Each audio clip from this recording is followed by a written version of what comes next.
We're not in the breaking news business. We broke some news last week. Hopefully this is the week that said it. I did not say, I wasn't going to lead the show off with this, but this was the last thing I got before the show started. I did not say that he was going to play today. I said he was going to play this week. They're not even home today. They're not even home yet. I said when they get home, whoa, we're echoing. I know, what's going on? Echo. I said when they get home from this road trip, he was going to play. That's kind of trippy, isn't it? Welcome back to Mik'd Up. Sounds like we're trying to fix this technical It's the TV. technical difficulties. TV's on. We don't want the TV volume on. There we go. Oh, I was previewing some of the songs that we got. So there we go. Little pre-show. Mik'd Up's brought to you by Sterling Automotive. We have our nice little Dos Equis kegs. They are mini kegs. There's 16 of those things. We had them on the show at Errol's on Friday. Those things are really cool. We had not drank all of them. They're still there. Thank you to all of our sponsors, Lance Beal, Frankie Harris at Assured Partners, Dozy Place, all the people here that make this show possible. But back to what I was saying. Zion, I said he was going to play after the road trip. I didn't say he was going to play today. So, look, this is the information I was given to me. I'm not in the breaking news business. I was told this is good info, and it comes from a very, very, very reliable source, and so I just ran with it. If it happens, great. If not, then y'all can make fun of me all you want. I'll make fun of myself, but I think he's going to play. But we're going to say we can revisit when they get back home. Yeah, we'll revisit when they get back home. That's it. I didn't say today. That's all I'm saying. Okay, let's get this show going. LSU baseball did not. Oh, well, I hope that's a good phone call, but it's probably not. Is that you? That's not me. Mine's right here. LSU baseball this weekend. We thought they were going to have some momentum coming in after the Florida game on the road. Maybe they're road dogs. Maybe they're not. Maybe they don't play well at home. I don't know. But they won. They lost Thursday. They rebounded on Friday. Looked really good. Saturday, not so much. They got off to a slow start. We're going to get into the breakdown. But they lost 2 or 3. They are now 4-5 in conference play. Not really where you want to be. Could be worse. Could be better. They're in a position where they're going to have to try to figure something out. Some soul searching needs to happen because they got 2 road trips coming up that are tough. So we're going to get into that. LSU football is full go.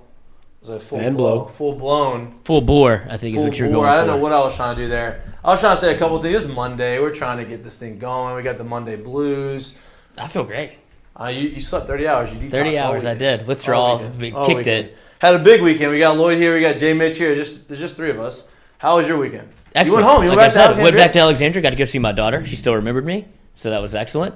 Got to go see her, get her on the mend. I think you probably should. You should probably go more in depth about your dog. Oh, it's a cat. It's a cat. It's a cat. But it should tell you everything you need to know about Lloyd anyway. A cat guy? He's a cat guy. Hey, if you can quell a cat and calm a cat, you can coach. You can. Well, I'm saying that's the hardest. I don't trust cats. I know, but if you can get one to trust you, that's a big win. I don't think they ever trust you. Boys, they do. Right to me. Well, swear it up to me. I haven't seen me in 6 months. Let me just tell you. They scheme. They're That's schemers. good. I like that. I know you do. Let me just tell you this. Are you playing a game on your phone? No. Since we opened this thing up talking about it, I'm not really huge in looking at stats like this.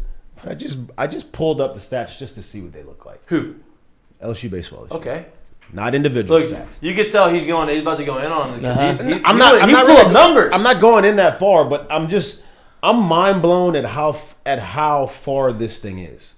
Like I'm looking at this thing right now, and we got the 3rd ranked hitting team. Okay, behind Tennessee and Auburn. So right. The team is swinging. Wait, behind Auburn? Oh, average wise. Okay. Yeah. Okay. Average wise. I'm sure it's probably second with homers. Yeah, over production wise. Right, production wise. 3rd ranked hitting team in the league.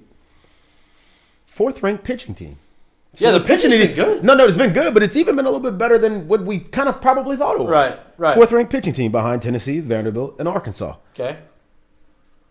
We are dead last in you know what? Defense. Yeah, bad. What's our and it's by a mile. What's our fielding percentage? Fielding percentage as a team is .956. But that's a little bit up from what they used to. But, they were. But let me hit you at what it is right now. On the year, we have a total of 44 errors.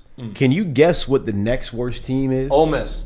At how many? Because Ole Miss, the only reason I know that is because Ole Miss, when we had 33, Ole Miss was second with 22. I would say we have 44. Ole Miss has 30. 31. 31. So 13 more. Just to give you at how many errors both of those are, but how glaringly 13 more. But how glaringly big ours is. Can you guess what number 1 Arkansas has on the season? 10. 14. It's tough. It's tough to win That's like that. They have the amount of errors that the gap is between us and In the last place, second to last place team.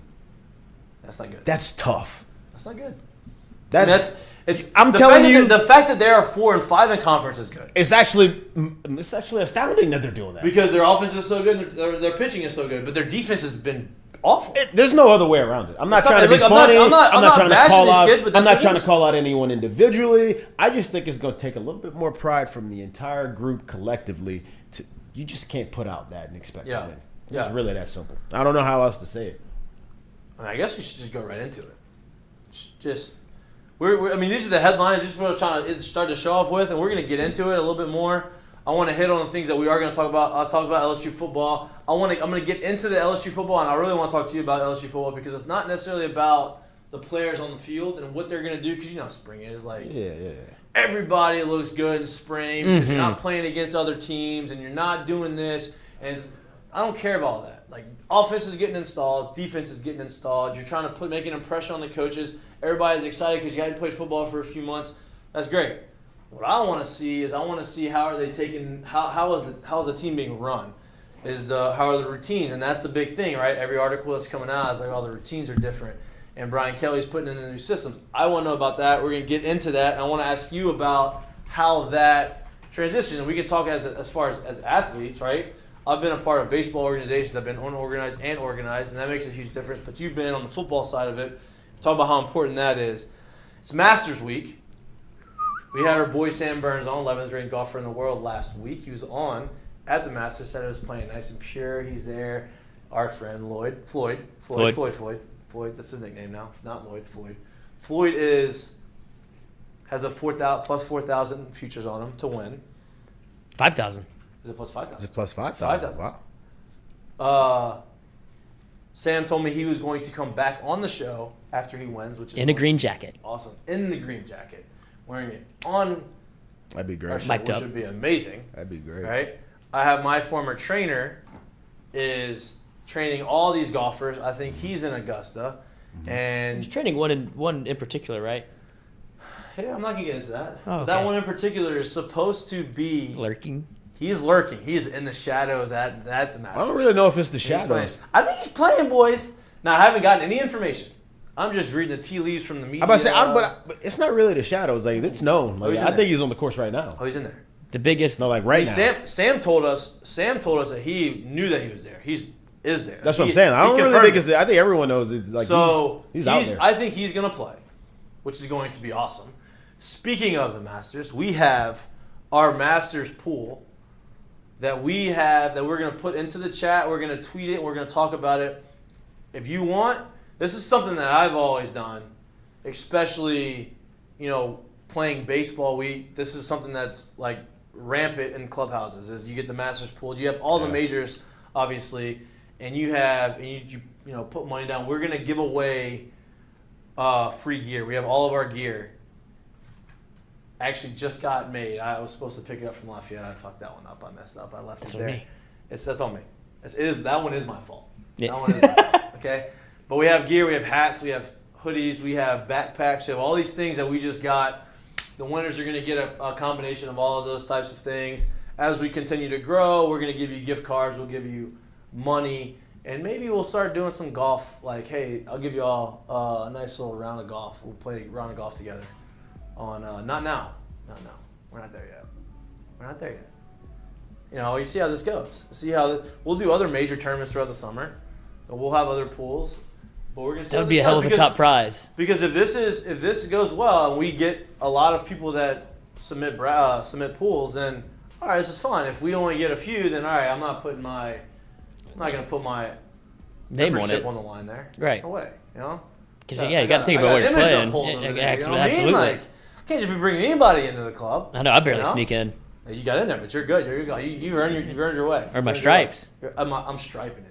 Oh yeah, dude, you got the bug. I went the other day and I played the practice. I'm striping it right now. He sent me a text. He was watching Augusta women's golf, and he goes, "I think I want to go play." I was like, "Well, I was Mikey, that. You're sick. You have the bug. You need to go play golf." I was watching that because the top two at the time were two LSU women's golfers. They were about to win it, and we'll get into that for the curtain call. 16-year-old. Yeah, unfortunately, yeah. But don't She's even California get Lloyd 16, dude. Talking about the 16-year-old. She's a California 16. Lloyd goes, hey, this girl's kind of cute. And I'm like, Lloyd, she's 16 years Lloyd, old. Oh, boy. Jesus. Lloyd. I said she was nails. Yep, she did. He did. Lloyd, stop. Oh my God. You worry me. That's like you worry that's me. 2 questionable quotes he's made this morning already. You do worry me. With the shower? Stop. We're not bringing that up. We're not. Oh yeah, let's get into No, that. don't do I'll put on the Actually, ball. no, we're not. No, Don't that's, do that. that's into the show stuff. That's Okay. into the show. That's gonna be a show. 99% no. That's Like, into the show don't stuff. do That's into the show stuff. Let's jump into this. Let's jump into the show. We got to the headlines. I thought you were going to say shower. No, not in the shower. I do not want to jump in the shower with you. I want to talk about LSU. We're leading off. We're leading off with LSU baseball, right? So they lost on Thursday. We had our show from Earls on Friday, and we did the 3 up, 3 down. We talked about these things that I would like to see. One thing that actually we talked about specifically was the play at first base. You saw that exact same play happened again, and he did body it up, got the ball, and got the guy at first base, right? So, like, you know that they are making the adjustments, and you know that they are learning from their mistakes, at least trying to, right? You see the effort, right? Friday, they looked awesome. Hilliard comes out there, and he absolutely shoves. 7 punchies, 5 2/3 innings. He does exactly – the last 2 weekends he's been great. He's been much needed for LSU with his dangling Barry Bonds earring and everything. Everything. But he's coming out there. Got the he's cutter and pitching- curveball working. He's though. pitching off his fastball. I will say this. He's throwing his breaking ball as his big pitch, but he's throwing off his fastball. Even though he doesn't throw hard, he is locating it, which makes it more effective. Location, Yeah, up to 90, location. but that's still not, like, hard. Yeah, but, like, as far as a hitter hitting, like, 90 miles an hour is not, especially with the arms they have in the SEC, like, 90 is not going to get it by guys. It's not overbearing. Right? Like, 87, he's going to sit 86 to 89. He's going to touch 90. He's going to locate, but he's going to get you out with his breaking ball, and he did that. He gave us an opportunity. Offense was able to score some runs. They kept it close, and all of a sudden, boom. They had the big, I think it was the 7th inning, when they took the lead and obviously made it 9-2 or whatever it was. They had big defensive plays. You had Gavin Dugas make the big play in left. And you kind of see Very how nice play. you kind of see how much momentum plays in the game. We talked a little bit about it, right? Like we talked about how baseball is a momentum game. It's kind of a contagious game, right? So you have a pitcher who's shoving. The game starts to get tight, right? You're up 3-2, I think, at the time. He comes out the game. You get Raiselman comes in the game, has a huge strikeout to get out of the inning, right? Then you have the next top half of the inning, or you don't score. Then the next top half, you have guys on base, and they hit the ball left field, and Gavin Dugas makes that badass catch. It's after you give up 2 runs. So after you are up by 3, now you're only up by 1. You feel like the game's kind of whatever, teetering one way or the other. Gavin makes that big play. Then the offense comes back in, and boom, there's the big inning, right? So everything kind of feeds off of each other. You have the bullpen comes in. Your starter pitched really well. The bullpen comes in to spell the starter, gets out of the trouble. Big strikeout, shows emotion. Comes back in, offense doesn't get anything done that inning. That's okay. Next inning, runners in scoring position, another thing. Pitcher's in trouble again. Gavin Dugas makes the innings, the catch to end the inning. Huge momentum, come back in, offense scores a run. That crushes the other team, right? That just shows you how much momentum and how much baseball is an emotion game. Like if your emotions are running high, more than likely the whole team's going to be playing on the same page, right? Then you get to game 3. The opposite thing happens. You go and you're down. It's a tight game. Pitchers are throwing fine. I think the pitching staff threw well. They kept the game close. It was 4-1. You could feel like the offense was getting guys on. They had a bunch of guys in scoring position. They just couldn't get the big hit. But you could just feel like, all right, just got to keep us here, got to keep us here, got to keep us here. We're gonna break through here. We're gonna get the big hit. They finally scored 2 runs. It's 4-3. This is the most important time of the game. You have to have a shutdown inning. You have to go out there and you have to shut them down. You have to get the guys back into the dugout so that they can keep scoring because they have the momentum. And you go through it and you have some defensive blunders and they score those 2 runs that you scored to get the game close. They score those 2 runs back. So now it's 6-3. And you just kind of felt like everything got deflated, right? And you had Morgan hit the homer, make it 6-4, and like they were still in play, but you just felt like that momentum got taken from you when Big Donkey hit the ball, the chopper in the middle infield, and they're playing in the shift, and it's just miscommunication. They ran into each other. The ball gets through, 2-run score. At that point, it's like, man, like I could feel it watching it. Like, damn, this sucks. Like they were gonna win, and then I'm not saying they couldn't win. Now you have a lot bigger mountain to climb at that point at the end of the game with their closer that is good coming in there. He's going to finish the game out. And it's just we talked a lot about it last week about the momentum and about how defense and pitching and offense, they all are tied together and how they all help each other out. And you just saw it from one game to the other, how much it could help one game and how much it can hurt the other game. Did you watch the games and what did you think of them? I watched Saturday's game. I didn't really watch much of Sunday's game. Well, like Saturday was Sunday. I'm sorry. I watched Friday's game. I know what you mean. Didn't really watch much of Saturday's game. Just kind of checking the box scores and paying attention to that and stuff. But, dude, I mean, this is LSU. And a lot of these kids were here last year. So I'm not going to sit here and say, oh, they suck defensively. Right, they can't get it done. Yeah. That's not what the issue is. I'm not going to sit here and point at the coach. But somewhere inside of that clubhouse, inside of that coaching staff, somewhere in that whole building, there needs to be more of an emphasis on communication, concentration, and just making the right plays when you need to make the plays. Look, you can't strike out everyone every inning when you need a shutdown inning. Right. You can't always come up with the big hit.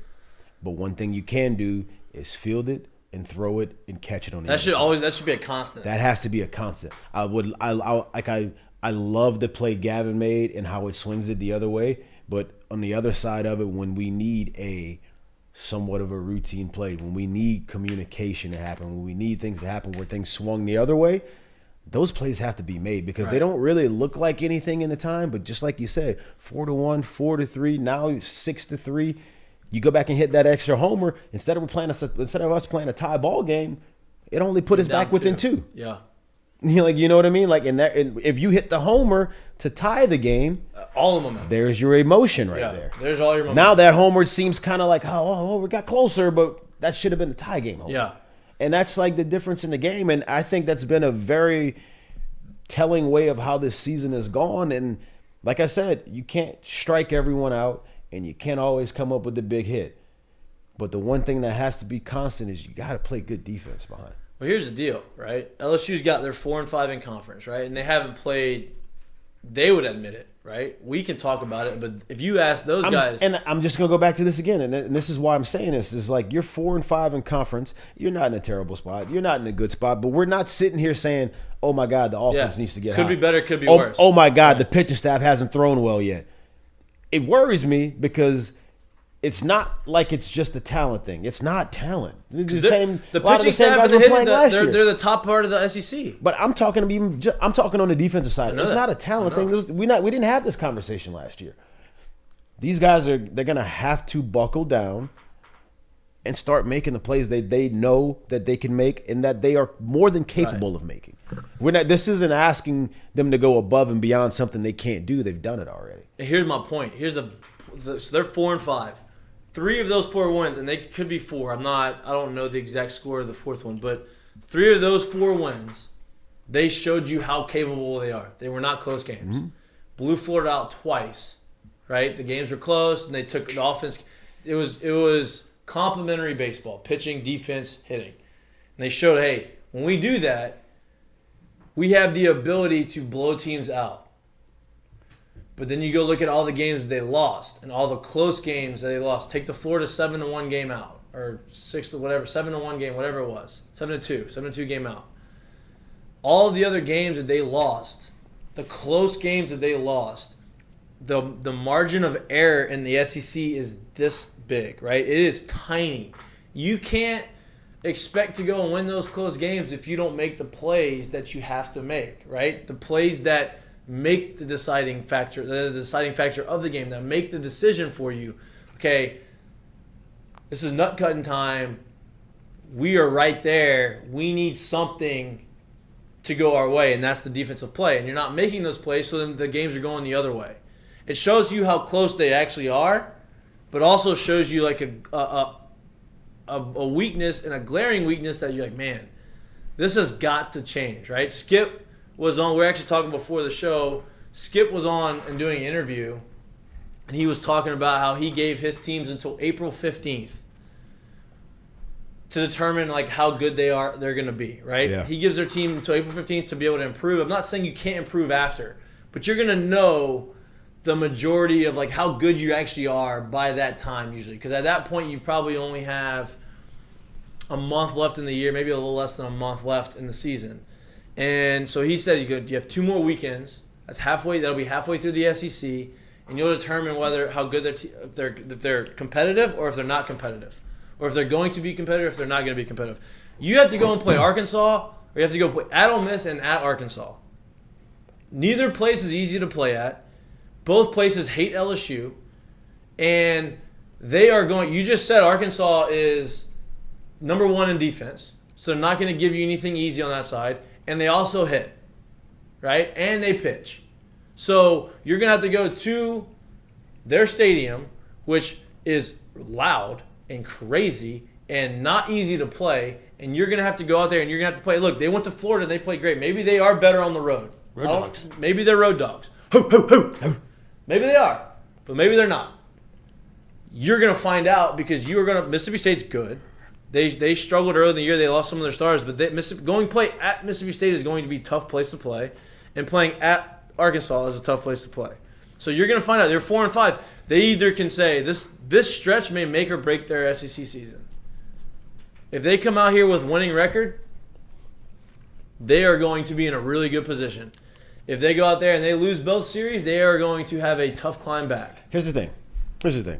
I want to put into perspective what they're doing, because for me, saying this, it is a challenge to them to basically, in a way, kind of man up. Like, this is something that you can control. We're looking at a pretty damn good hitting team that they are, right? They're 3rd in the league in hitting, in average-wise. They've hit 47 homers on the year. Bro, they got 3 less errors than the homers that they have. Yeah. They're averaging over an error and a half a game. Oh. They've played 28 games on the year. They got 44 of them. I mean, you saw it Thursday night against Auburn whenever they had 2 runs and 2 errors. My point to it is solo that home runs and 2 errors. at this point, it's like, hey, it's not just the elephant in the room anymore, bro. It's happening. It's happening. Meaning, make a change and do something about it. We're not talking about make the great plays. We're talking about making the plays, because it's not the Gavin plays that if he misses that ball that shows up as an error. That's not what errors are. And they're being very kind in the box score, by the way. Yeah, they are. There could be more. There could be more errors. Exactly. So my point to it is this like, bro, you want to win? The one thing that really does have to travel or play here or play in big games or play in close games or play in blowout games, defense has to play. Defense has to. It has to. It can't be what's going on. You can't give high-quality competition. You can't give extra outs in a game. over and over. You just can't do it. You can't do it. I don't know if you knew the math there, but 9 times 3 4 is 27. errors. So 4 extra errors. Yeah. 4 extra, not necessarily errors, but 4 extra. For at-bats, which we were told probably be from 4 errors. I mean, It doesn't have to be. They said they're being kind. Plays that should be made that shouldn't give them 4 extra at-bats. And this is what we were talking about on Colada's show, and it's people that we don't know the game as well as y'all do. Or really, I'm just kind of grasping at straws. A lot of people are asking, how do you fix it? What do you do? It has to come from the player. Yeah. Right, but what do you do at this point? Because that is so. Now what I was going to get. So it's not the coaches. The coach can't field it for you, and they can't throw it for you. They can put you in a position. They can stress the importance of it. They can put you out there and work on it, but it's got to come from the player. It's got to be you have to have a sense of pride. I'm not saying they don't. As you said before, and I hate to to bring it back to, let me relate it to what I did or what we did. Right. It's not about me, but as you said before, and I'm not literally not singling out a single player on their team. I'm just thinking back as to how it was done, right? When we had to switch our defense, it wasn't necessarily because we were making errors, but it was because we could have been better. When I watched Sean play first base, it wasn't that Sean had the slickest glove ever. He just was literally going to smother any ball that came there. It's just about the pride thing, dude. Like, you can't win giving that many free outs. Yeah. It's really, really hard to win like that over and over, giving that many free outs. And it's really that simple. So it comes down to, hey, man, it don't have to be the prettiest. It don't have to be the best, but it just got to get done. Figure out a way to get it done. The coaches can't make you communicate. The coaches can't make you concentrate. The coaches can hit you a million ground balls. They can't make you charge them, field them right, throw it right. That has to be on you. Yeah, it comes from the player. It comes from the player. End. That part of it is being willing to understand. And look, they do. They see what's happening. They know what's going on. They hear it. They hear us talking about it. They hear the media talking about it. They probably hear – I know Jay's talking about it. Jay's probably in their grill all the time talking about it. They know it, and they hear it. It's got to be – something's got to click inside of them and say, you know what? This shit has to change. And it's got to be – someone's got to step up. We talked a little bit Friday about Bianco going up there and laying into Blake Money, right? It's got to come from somebody on the team and say, hey, you know what, boys, this is not going to happen. This is not going to work. We got to figure this shit out or it's going to be embarrassing. You know, and look, you're going to have the beauty of baseball, the beauty of sports in general, is you always have somebody coming in behind you trying to take your spot, and that should create the competition, and that should create the determination and the drive for you to continue to get better. And they have that. They're bringing in a really good recruiting class in next year. They are bringing in the transfer portal is going to probably be hot again. You have to cut your roster down to 35 men, if not 40 guys. These guys know that they have to go out there and they have to produce and they have to put themselves in a position to show, hey, I am valuable to this team. Because if not, they're going to be replaced, and that's the brutal reality of sports. That's the brutal reality of really you see in professional and you see in professional baseball, but now with the portal and how there's no like sitting out and how there's a lot more people that you can a bigger pool of people that you can pull from. You're gonna see that more in college. Like, man, if I don't produce or I don't show that I can do this, I'm gonna be gone. You know what's something that you never hear in baseball? Tell me if I'm right or wrong about this. When you talk about a team that's good, talk about a team that wins a lot, you never hear someone say, man, they got really hot defensively. Right. So my point to what I'm saying is that it's like, hey, dude, we're not sitting here, basically talking shit about you. Yeah. Just that's not what's going on, right? Because anybody can go through slumps hitting. Anybody can go through slumps on the mound of not being able to throw strikes, not being able to get real outs, right? As a team, you just can't kick it around like this. Yeah. It's just really that simple. And it's not about talent. No. We know every single one of them is talented enough. We know every single one of them's good. It's just a matter of... It's shocking. It's a matter of, hey, who's going to say, you know what, enough is enough? And I'm not saying they're not trying, because they are. They're working hard. They work their ass off. They're trying to do... They're not trying to make errors. Nobody's trying to do anything. You just, at some point, you would hope that the script would flip and say, you know what? We are not doing this anymore. We are making sure we're going to get this right. Whether that's policing it within themselves or what. I don't know what the answer is. I wish I had if I knew the answer, I would go and walk into Jay's office and say, hey, this is probably the answer. But I don't know it. It's got to come from within the players, and I'm hoping it happens. But look, they're 4-5. They are still right in the middle of everything. They could be right where they need to be. Listen, they don't have to play Tennessee this year, and Tennessee's in the East. So that gives them the opportunity to stay afloat, get hot, have some wins, and put themselves in a position to where they can be at the top of the West. Tennessee ain't losing, boys. Tennessee, I should have told you, I should have let you take that futures on them. Because they only have one loss. They just swept Vandy. Vandy boys. like swept them. And I don't think it was. They went there and did it too, didn't Yep. they? Mm-hmm. To Vandy. No, Vandy's not like. It's not about that. You still got to go there and do it. Yeah, but you still got to do it. You still got to go on the road. You got to stay off of Broadway Street. You can't be partying and leave them Broadway girls alone. Yeah, we really actually just listened to that song. But there's you going to a place like that, a team that has the talent and the ability like Vandy, and going on there and winning and sweeping them. Everybody's on notice. I don't think anybody's close to them right now. They have guys throwing 104. You have guys hitting Oppo tacos that are getting called back because the bat may or may not be illegal. One loss on the season. They have one loss. One loss. Who was that loss to? Anybody know? Texas. Really? In Houston. Well, Texas is gonna hold that win high. Texas, I think. Well, I don't know. I know that Texas was about to lose to Oklahoma, but I think they. No, I think they won that series. I was watching that on TV. They won the Sunday game. They have Sunday. Tennessee is runaway, but they're not. My point is they're not in our division, and we don't have to play Tennessee this year, which is great. Usually you want to play Tennessee, you don't want to play them anymore. When I was there, I was like, damn, Tennessee's on. This is 3 wins right here. Thank God, not anymore. But you don't have them on the roster. You have Vandy the last home game of the season. You have. I'm telling you, this is the biggest stretch they have. These next 2 games these next 2 series on the road. It's a 6-game stretch that'll make or break you because you're sitting at 4-5. If you go 2-4 with this right here, you're sitting at what 6-9. It's tough. That's to make tough. That up. It's really tough to make. But if you flip it, if you go, it's not impossible. But it's really tough. If you go and you win the series and you only have 2 losses, now you flipped it. Now you have a winning record. Like that is going to be a big. This is it.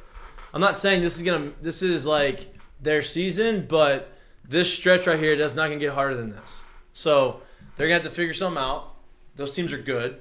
They're not going to give you anything, especially Arkansas. Well, Ole Miss might give you a little bit, but the crowd's tough there too. So Ole Miss is tough. But what I'm saying is like Arkansas is not going to give you – Arkansas not going to help you. Arkansas ain't helping you and ain't giving you outs. Ole Miss is going to give you some outs, but good luck playing there because it's rowdy. Right.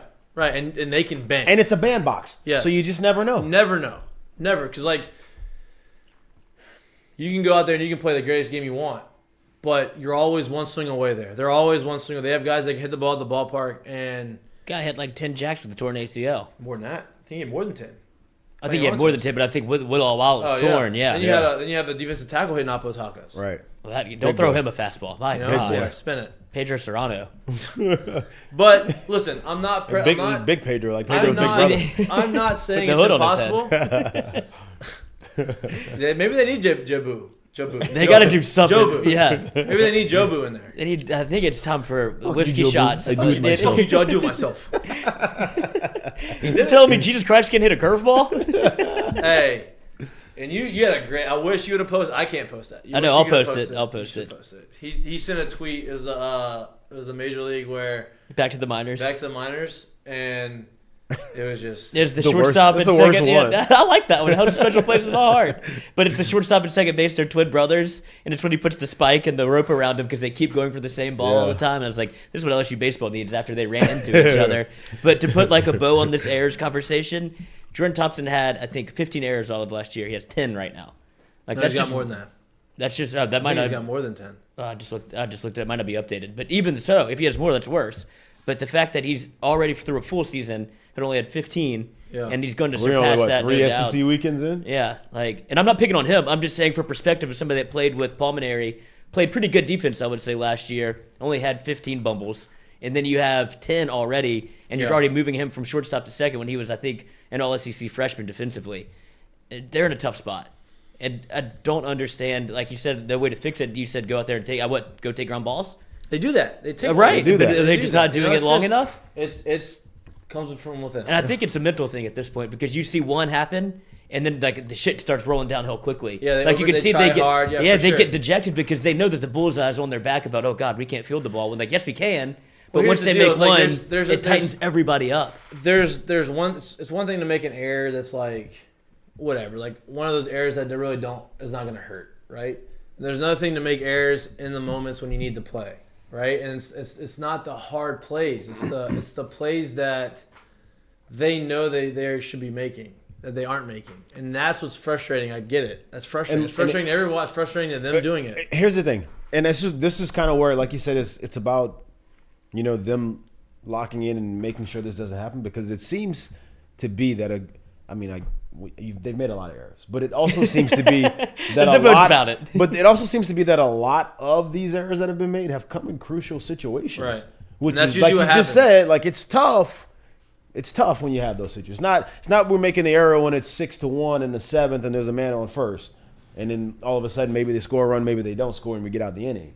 We're making it in very crucial times where it makes it tough for us to either come back or stay where we need to be. And then next thing you know, the bugaboo really happens. Yeah, I mean, the way you win games, right, is, and we talked about it, like the way you win games is how they did it on Friday, where you're playing game. Like baseball is a hard sport. It's a hard game. It's a game. It's a beautiful game. It's a game that anybody can beat anybody on any given day, right? That's just it, right? It's a game of so many very simple tasks that you have to do consistently. Yep, over and over. And the good teams are super consistent. And what the good teams do is it's not easy, it's simple. No, it's simple, right? It's not easy, it's simple, right? The good teams, what they do is, hey, you know what? And like I said, Friday they showed it. We're winning 3-2, right? We're winning 3-0. We give up a couple runs, right? Our bullpen comes in, takes care of business, comes and makes the big pitch in the big moment. Our defense makes the big play in the big moment and allows our offense, which is everybody knows is the strong suit of our team, to go out there and flex their muscle and score runs and take control of the game and win the game, right?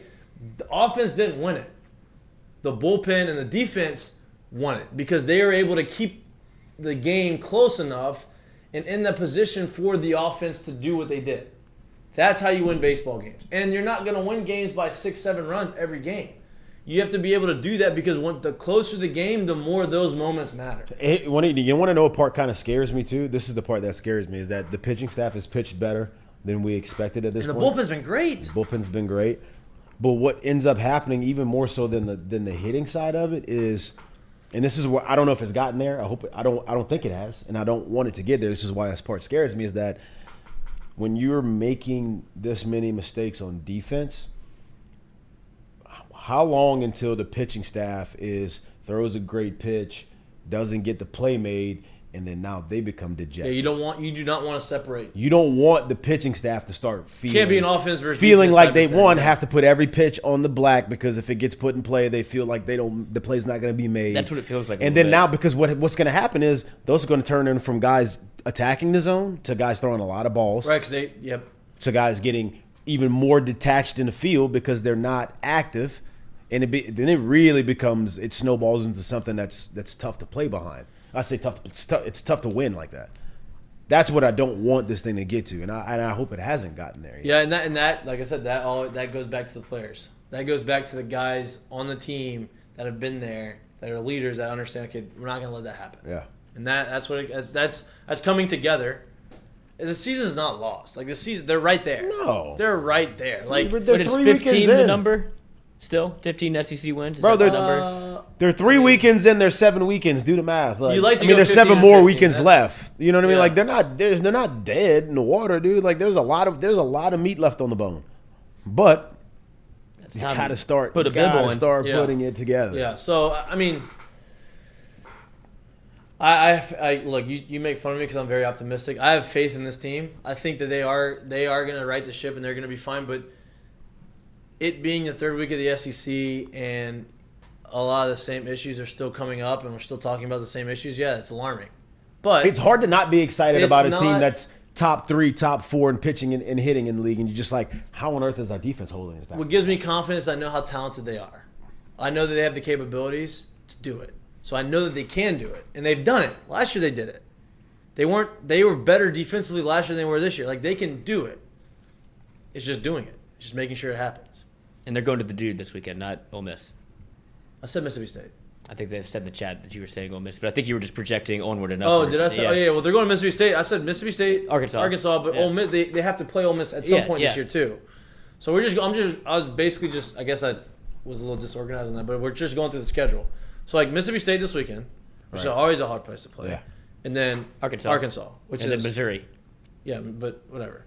I can't say whatever, but whatever, right? And you still have to play the other SC West team. You still have Alabama, whatever. They can beat you. I mean, I know what I'm saying, but there's a category, right, where there's tiers to the SEC play where you kind of put them in you a thought box A&M and be was in like, there? yeah. Well, not anymore. What? I don't think so anymore. After what I feel like they're better than we thought. But that's my point. Is like they're not compared to the teams we're playing. They're not as talented. Auburn, same thing. Like they're good, but they're not as talented as They're the not other world guys. beaters, and LSU made them look like they were. That's my point. Like they're good. They're good baseball teams, but they're not. I wouldn't say they're the elite of the SEC. And that's a bit of what's scary. Exactly. But it shows you how good the conference is. And that's the point, is like the margin of error is very small. So whether they are playing Missouri or A&M or Tennessee or Vanderbilt, whoever they're playing, like the margin of error is that small. Like Florida was a top 10 team in the country, beat the crap out of them for 2 games. And you come back and you play Auburn, who is not as scary as Florida, but they took 2 or 3 from you in different ways. 2 or 3 close games. Both games were close. Both games you made a run at the end of the game. It was just you came up a little short, and there's reasons why that happened. So I'm not going to go back and pound on the errors and all that stuff, but these things need to get fixed, and I think they will get fixed. The talent is there. They're very capable of doing it, and they will do it. So I hope they do it because I want to get the boys in here, and I think if they're winning, they'd be more happy to come in here. It's easier doing it's easier doing an interview when you're happy. It's easy to do when you're happy. I agree with that. You know what I mean? Like I'm not gonna like that's a whole extra- other thing. That's a whole other thing. All right, come on the show. I was where Cowards. you were at. I was where you were at. Well, that's bold. It's aggressive there. I'm not saying that. Gauntlet's been dropped. Okay. Raiselman's the only one to step up. It's Raiselman. Raiselman. Get his name right. Come He in. is the one to step up. Get his name right. Yeah. Some respect on that Jesus. man's name. Jesus. Jesus Christ. Comes in studio, I'll learn it. Jesus Christ. Floyd. Get it right. No, I like Floyd. All right, we're gonna take a little break. I'm gonna calm down, regroup, I'm gonna. get some water, and then we'll come back in on the back end and talk a little LSU football. But I want to talk about the mentality and the culture of LSU football, not necessarily who's gonna do what. Talk a little Masters. Talk a little bit more about baseball. We have we're talking Major League Baseball later on in the show.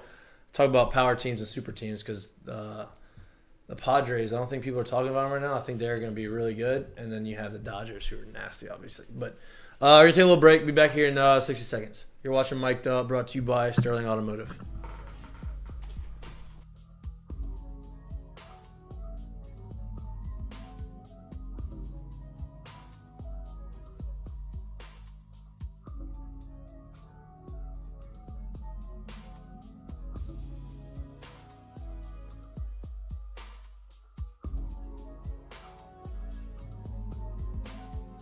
Hey y'all, it's Mikey from Mik'd Up. Catch us live every Monday and Wednesday, 11 to 1.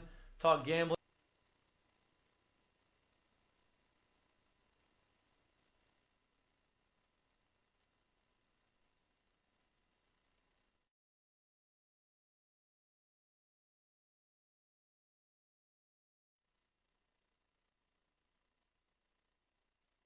Brought to you by Sterling Automotive every Monday through Wednesday, 11 to 1. Catch us live on YouTube, baby. See y'all. Hey y'all, it's Mikey from Mik'd Up. Catch us live every Monday and Wednesday, 11 to 1. Talk gambling, talk sports, have a ton of guests in here, get a little perspective from the athlete side of it. We got Lloyd in the house, Jay Mitch is in here a lot of the time. It's a fun show, great show. Please like, subscribe, share with your friends. If you don't like it, it's fine. Make fun of us, it's okay. Just get us out there, share us out there. We having fun, we want to share our fun with you. Said Mik'd Up, brought to you by Sterling Automotive every Monday through Wednesday, 11 to 1. Catch us live on YouTube, baby.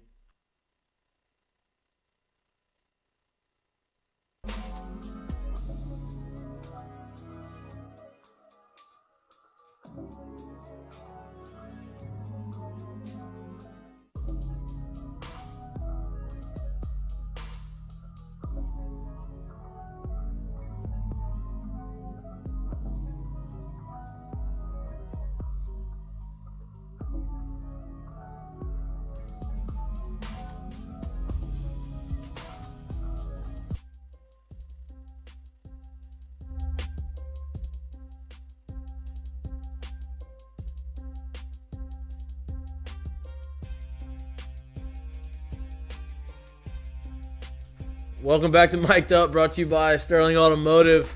We're going to rephrase this before we go on to LSU football. Raiselman. We're talking about baseball. We're talking about their defense. Their defense was better last year than they are this year, but they were still fourth worst. But their fielding percentage last year was .973. This year they're fielding at a .956 clip, which is almost a 20-point clip. Significantly worse. The worst placed team last year was .969 or .960 something. So 960. that just goes to the point of how good the SEC is and how good the conference is and how important defense is. Yeah. And how poor our defense has been. I'm off that. This Leon beat is heat. Y'all can't. But I am going to talk about. Well, I want to talk about LSU football because there's a lot that I want to get in on this because this is going to frustrate me. This frustrates me too, just to hear this. So you go through, right? They're going. It's spring practice. You going through spring practice at LSU, like it's not necessarily about showing out. Like, yeah, you want to show the position coaches, you want to show the staff that, like, hey, I'm good, and this is what I'm doing, this is the improvements I made. But as a fan and as somebody trying to evaluate the team, like, you're not going to see all these different things. Like, maybe you may see some body transformations, or maybe you may see someone understanding the concepts better, but you're not going to be like, damn, this person they look really good, because it's very vanilla in a sense. It's all installation. It's all about building, like, the team chemistry. It's all about those types of things. It's about deeper than just, like, on-field stuff. Right. Especially with a new staff, because you're bringing in a whole different culture and you're bringing a whole different mentality to a team. Right. Especially to a team that had the culture that it was. You know, like, that was the big thing when you're signing. A very delicate way to put that. Yeah.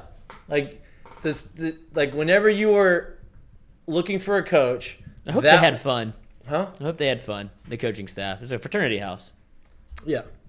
You said, not me. I'll say Some fraternities are run tighter than others. Exactly.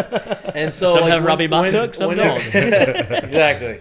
When they were searching for this coach or for the next coach, big emphasis was making sure that they were changing the culture within the clubhouse, within the locker room, and making sure that they have a guy that can instill the discipline and the responsibility and the accountability within the players. So and I'll just say this: Friday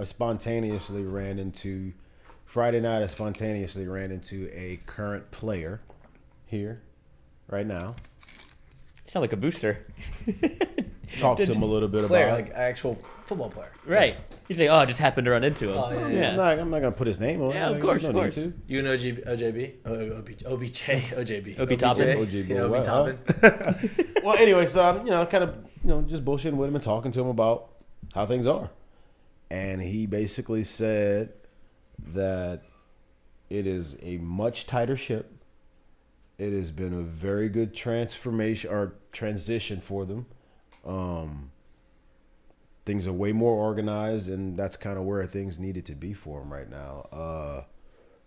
Things have gotten really loose and not very well run the way it was before. Yeah. Just call a spade, and apparently it's gone well so far for the squad. That's good. I love to hear that, and that's good to hear. And that's kind of what, like, if you're reading the articles, it's good to hear, bro. Because just like, bro, the margin and for success here and not success ain't big. As far as where it is right now, you're still going to get the players. Got to be organized and get it done. So that's a great step right there. It's not like we're sitting here waiting for an overhaul and we needed a whole bunch of new players. Yeah, with the portal now, you can go out and get guys that are ready to go now. This is a machine here already. Yeah. It's already a machine. You see someone you need the CEO to be able to run it. You need a CEO to run it. And that's what they're doing. You read all the articles and you read all of the quotes from the players that, man, it's a lot different. Like, it's a big adjustment, but there's a lot of accountability. There's a lot of responsibility. There's a lot of teaching going on. And this is going to take them from... He also said, too, I'm just thinking about it, he also touched on how there's a lot of the same message going on from mouth to mouth, figure to figure. Yeah, everybody's in alignment. Whereas it had gotten to a point where there was a lot of different stuff going on, a lot of different beliefs, flashes, and you don't want that kind of like disarray within the same organization. It's tough. It's tough. You want to have continuity. Just like you said, you've been part of, on the baseball side, you've been part of places where that's been a thing. You've been part of where it's run tighter. Just happens to be that the ones that are in tight are in, they just win more. The reason you think just Alabama, win you more. think people at Alabama are having a different message than Saban? Nah. No shot. You think people in Georgia have a different message than Kirby? No shot. Like the top coaches are the top coaches for a reason. The programs that are good every year are the top programs every year for a reason, right? And you read these articles and you talk and you see these players talk and they notice it and they feel it and they like it. And people are like, well, people don't want to go play for Saban because he's an asshole. Like, no, that's not true. No, they you want go to. talk to these guys, they want to go play him because they know that he needs to be that way because they know they're going to get to the position that they need to be. We may not be best friends, but he is going to get And the you're best going out to of me. respect me later. Yeah. Right? And that's what I feel like that's what they're doing with Brian Kelly, right? But one of the quotes that really stuck with me, and it really just aggravates me and irks me, right, is we talked about the routines and how all the routines are different. And Mike Jones Jr. comes in and he gives a quote about the biggest routine for him that changed was his diet. He didn't know Where's this how going? important the diet was. He didn't know how to eat right. Right. How are we doing that?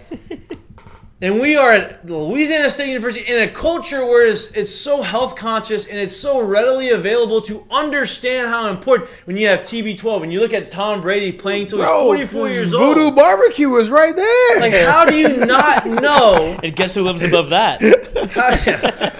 How do you not All you know can eat. that this is like, I know, I'm not blaming him. I'm talking about the organization of the team and like the school. Like, how are we not putting in the fuel? Damn in the these school. guys? They just literally Built. revamped this whole thing and like it's all and there's a dietitian and there's all that running around there. Wait, time out. We went on that? Well, Mac and Not on dude. That was just Not for show? on that. Was that just for show? How? I mean, how is that? What a job that is. Hey, Oh man. listen, and now look, the old nutritionist is now at the Saints. She was great. Jamie Meeks was awesome. She was a Oh, cheerleader yeah, okay, here. yeah. She was great. She's not here anymore. Yeah, I don't yeah. know who the nutritionists are. I'm not, but that comes from the top. Yeah, it's not their fault. That's They not- put out all the healthy shit, but if they that's don't pick not it, what do you want from focusing. me? That's not putting your. That means that the guys at the top are not focusing on that. Like, that's not important to them. That is very important.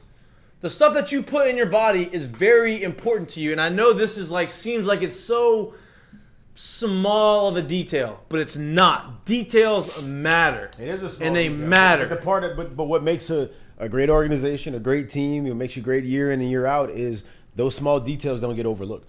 No, they don't. They're stressed. It- So if we keep stressing these small details and we keep putting those together and doing those right, other teams stray away and they don't do it. But that's how you stay great. Literally, it just is what it is. And I think that's what Brian Kelly's done with like the SWAT teams or whatever, like all assigning like almost point values because he realized this thing was so broken that we have to break it down to almost like elementary it a level. game. Yeah, to be like, all right, it's like whenever you were in school in elementary, first or second grade, like, all right, if you're bad, you have to move your clip. Like that's what he's doing to like, hey, these are the rules. If you don't follow them, you'll get dinged, and you can see the point value of it and see, okay, these little things, these little points, they all add up, and you'll see. Like the teams that have the most points, look at that. Look at how they perform. Look at how they run. Look at their chemistry together. And that's something that Brian Kelly brought in because it was so broken. He had to restart. Almost. What he's doing right now is he's teaching these kids habits. great habits, and he's teaching them about how to be successful in life. Like, these guys are gonna not only be like, this isn't gonna help them just be good on the field. Like, they're gonna get a lot of these guys are gonna play in the NFL, and they're gonna continue to use these systems and these strategies and these different types of things that he's instilling. They're going to continue to use these in the NFL, and they are going to be better for it, right? And the guys that don't make it in the NFL or the guys that don't play in the NFL for as long, they are going to continue to use these in whatever they're doing after, and they're going to be successful after. And that's the mark of an extremely good organization. And look, I'm not screaming like, oh, this is good for them in life. Like, I know that's a hard thing for people to kind of grasp because players don't want to hear that. They want to make it to the NFL. That's their ultimate goal. But the reality of it is not everybody's going to make it there, and the reality of it is not everybody's going to play there forever. So if you don't have the tools, the reality of it is, even if you're there for, let's say, 5 to 7 years, you still have an entire life after. You're not even 30. It doesn't even matter how much you really made in that amount of Go time. pro in something other than you go. sports. right? But like, you need, like, it's easy to say it. It's hard to show them how to do it. Like, I have learned lessons when I was from playing sports from my coaches and mentors that I still use today in life after sports. Not when I'm on the field, when I'm off the field. And this is what they're showing them. Probably the ones you've learned on the field that have been the most applicable to you off the field. No doubt. Like, no doubt. And that. to me, to have someone run this type of organization that is an absolute machine that is going to continue to be a machine, you need somebody in there to be able to instill those values and to be able to put make the little things actually important to people. No doubt. And he's holding these guys accountable. And it's great to see. And it's great to hear that they see how important that is. Right? And I think, and I've said this before, I think they're going to be good next year. I think they're going to go into the season and they're not going to have as many expectations as they have in the past. But I think that they're going to outperform those expectations. I think they have a real chance. I'm not saying they're going to, but I think they have a real chance to win 10 games next year. I think they win 9 for sure. But I think that if what they build right now, and that's why spring is so important, and that's what I want to get to you, is how important was spring. Now you only got to go to spring. You didn't go to your last year at LSU, but your first 2 years you did, right? Yeah, but I never did like a full spring. It was always, I don't know, say if there was 15 spring practices, I'd make 8 to 9 of them. Right. So I never did like a full spring. But how important is that? Like, what is, in your mind, as a football guy who's been in the middle of it, what is the ultimate goal of spring practice? Depends. It depends on who you are and what your situation is and what it is that you're trying to do / get better. If you're a veteran on this team, yeah, and you're coming back, what would you want to see? But once again, it still matters as to what your role was last year, yeah, where you're trying to go with it. Say you were an X receiver last year and you only played the X. Maybe you want to do enough in spring to where you can learn the X, the W, and the Z to where they can move you around and not just have to play one position, basically. Right. So it matters to what you've done and where you're trying to take it to. But it's more about the education part than the physical. Well, that's my point. Yeah, that's my point. It's one, like, you may be the kid that came in. This is year 2 for you. Maybe you needed to gain 10 pounds. Maybe you needed to do something physical that had to happen for you to be able to be a step above.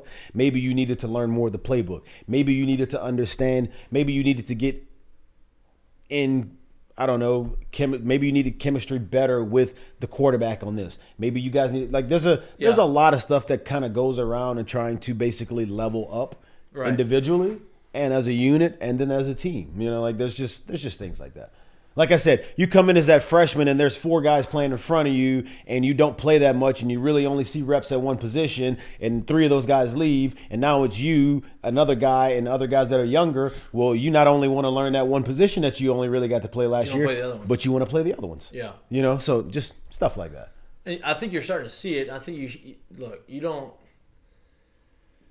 you're not going to get the wow, like, oh, wow. Like, I mean, you're going to get it, but that's the easy, like, oh, everybody wants to see this guy make the unbelievable plays, but, like, there's a lot of one-on-ones. It's a lot of, like, bro, your defense doesn't want to hammer the offense. Like, they're your teammates. You got to understand, like, I mean, we've talked about this before. Like, you go watch a 14-year-old football game today. It is light years different than what it was when we were growing up. They throw the ball all over the place. Even when I was coming through college, like, for the most part, and even, like, there ain't many DeAndre Hopkins where he basically just plays the X, or the Calvin Johnsons where he was basically just – there isn't much of that in the NFL anymore. There's a lot of – the guys that you see coming in the league or in the league that make a lot of catches and make a lot of plays a lot of the time, it's because they can learn different positions and move all over the place. So they can move them all over the formation, which I'm going to tell you right now, that shit ain't easy at all. You're basically having, if I hear this one play, they spit out one play, to know the route and all the side adjustments and the audibles at one position is one thing. Trying to learn that all at different positions, like, hey, at this today you're gonna run this route at the Z. Play comes out, you go out there. There's side adjustments, there's audibles that happen and all these are different routes. All these things can happen like that. So to be able to learn all that stuff at different positions for one set play out of maybe different formations, that's tough.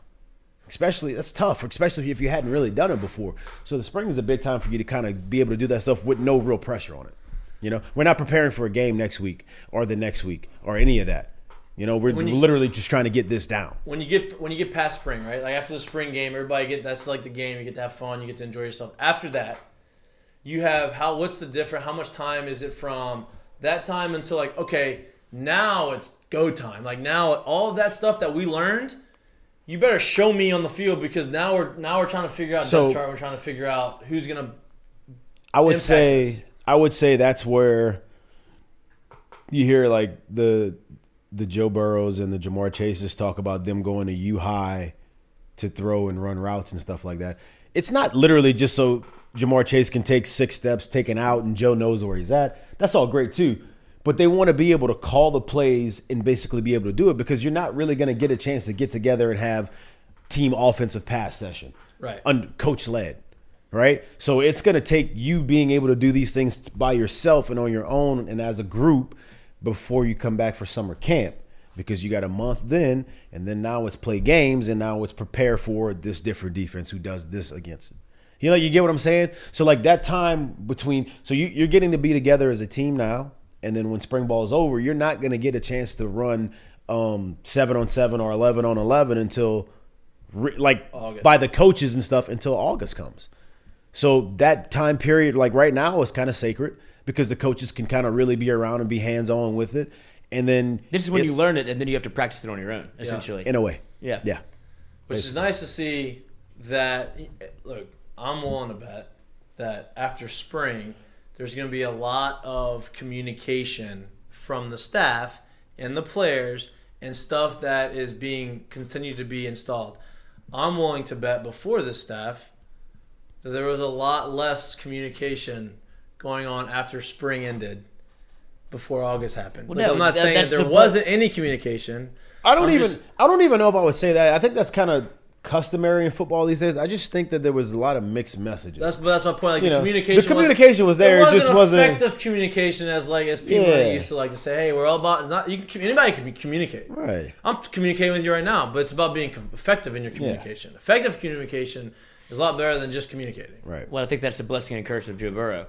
Coach O realized that he thought that everybody was like that. Everybody would do that. So he never really put any impetus on, hey, guys, you know what worked last year? Was a summer of 10,000 catches. And Joe Burrow going to work with his guys. He never had to tell Joe Burrow to do that. And he put a lot of stock in his players. Hey, did you see that? Did you see a guy come from Ohio State where he wasn't a starter to come to here, struggle kind of for a year, and then figure it the hell out because he went and worked on it by himself and got everybody together? Like, that's the model. I don't know what else I can show you other than that, but I don't think Coach O never pushed. Struggled, but yeah, he wasn't like who he was in 2019. Yeah. Yeah, I mean, when I say struggled, I think of you weren't going to win. Heisman is a high benchmark, but it was still a very antiquated offense, and he played well in it. With big words. Yeah, sorry. People are listening. Yes, but he played well in it, and then you could see him take. The reason he took that next step was an easier offense, probably for people to understand, and them getting together and working on it. And so Coach O probably thought, oh, they saw the model. That's how you do it. But then he didn't put the pressure on anybody to go do it. You can't expect everyone to be like Joe. Right, but I think Coach O did. Right. Because you saw that it worked, and so he didn't. It's understanding this. The trick of it is that football practice is hard. Like, don't get me wrong. You're not banging each other around like that. But practice is hard, and you can't really half-ass it through practice in football. You really don't have any timing and stuff like that. So my point to it is we can't go 3-4 practices in game week getting ready for said team to play against and think that just those 3 or 4 days is gonna have us on cue for what we need to do. Right. You get what I'm saying? I need to know already through this time. Listen, this is how we're going to run this route exactly. Now, if we tweak it to how they're doing stuff, that's easier to do. But if I don't even have a basis of how you're going to run this route pretty much all the time, which takes time, it's going to be tough for us to really be on cue when there's another team set up against us that we don't really know what they're going to do and how they're making adjustments, and there's 100,000 people screaming in your ear. That's tough to do. There's so many talented people that play football.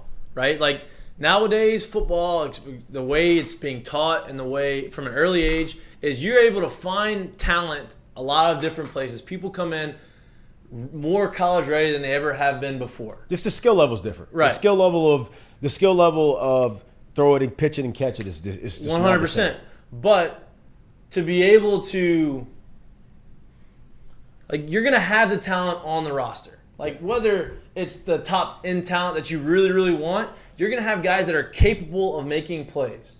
It's about making sure that they understand how to make those plays and understand they need to be in those right situations and positions. And I think that is going to be a much needed breath of fresh air. And for me, it's the standard at LSU is always high. But you're not going to reach that standard if the person running it does not have that standard for himself. Right? And if he doesn't show you that standard. And that's what Brian Kelly's doing. And he's setting the standard, and there's zero excuses. This is our standard. There's no reason why we're not hitting that standard. And that's for everything. That's not just for wins and losses. That's for, like, everything that they're doing, which to me is an absolute necessity, and it's going to be a difference maker for the team. You know, I'm excited to watch it. You know, there's not much that I really want to harp on the football. I just really want to talk about, you know, it's been a week-ish since spring started. And so I just wanted to just we haven't really touched much on football. I wanted to get into that because I'm reading these articles, I'm trying to get these updates, I'm seeing all the videos, and that's all great, but then I read the articles and I see these things like routines and accountability and all these buzzwords that are being talked about by the players. And I'm like, okay, so we got some shit happening in there. The diet is so good. It's so funny. Like, what the fuck? Yeah, you thought you could eat that? We're working out hard.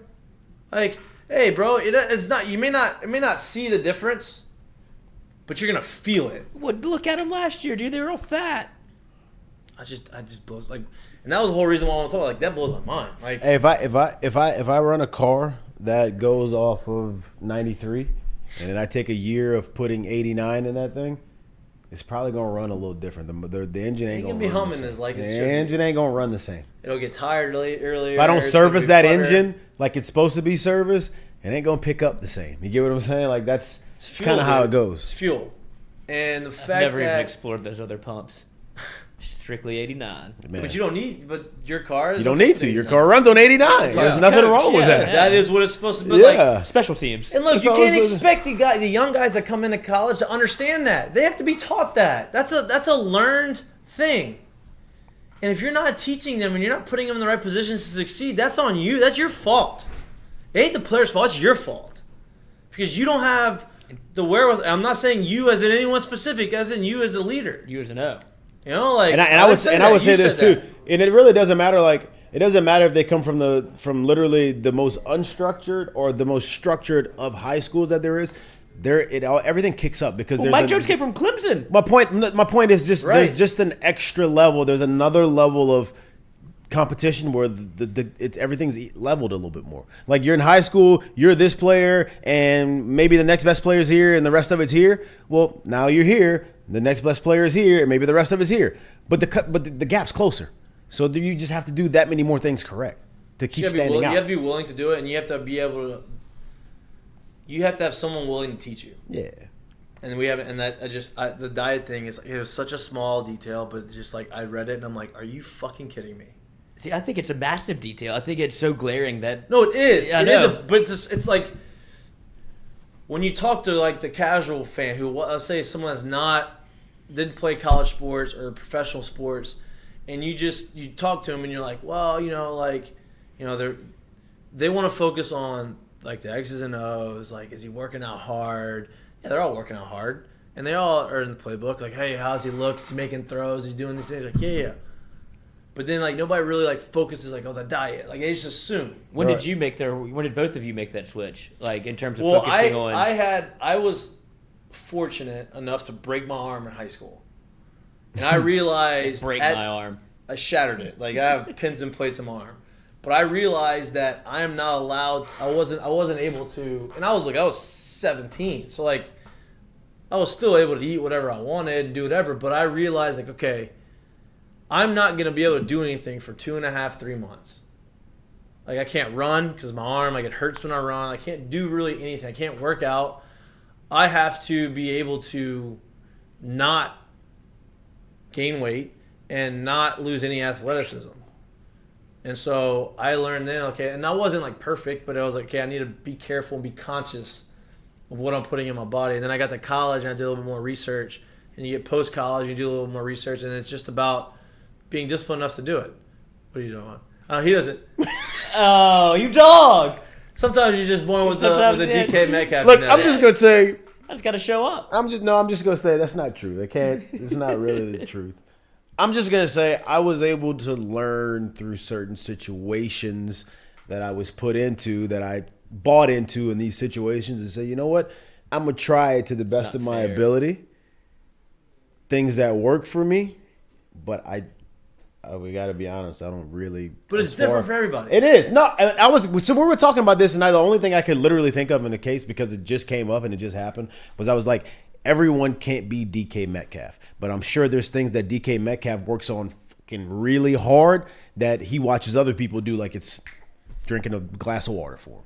So like, you know what I mean? Like you just, you have to understand. But if you're running a program, you have to teach it. You have to teach these things. That's part of the education, right? Like that's so like it's not about like if you're running a program, when I get you in here, I need you to know about your diet, and I need you to know how to work out, and I need you to know how I need these things done. You give them the tools, and you allow them, and you teach them, and you say, okay, now with the tools that we gave you and everything that we've taught you, now go ahead and you go figure out what works best. I learned about intermittent fasting off of something I bought in and tried to do, and I've tailored it to something that works for me, which is not as discipline as what people that are on real diets do, but I know it works for me. Right.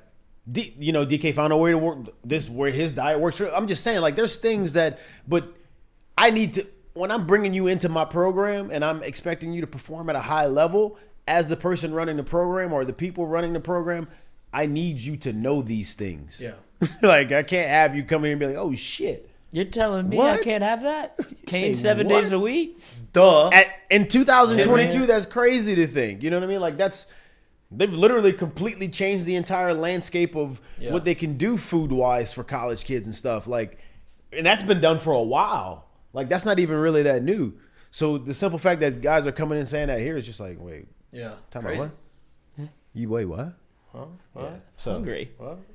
Hey, bro, I used to, in college, like after our like big run days, that's when Kaminari became like first got here. Goal, yes. Man, I used to crush. Oh my god, I remember in college I used to crush. Gaddy's? No. Well, I used to crush. I used to crush those Hershey pies from Burger King like before games. So good, dude. Oh my But like, God. I used to go like we'd have to be finished and we have like the Kaminari was fire. The raw like the Freaky Fridays, right? Like you're running your ass off on Friday and like you're about to throw up.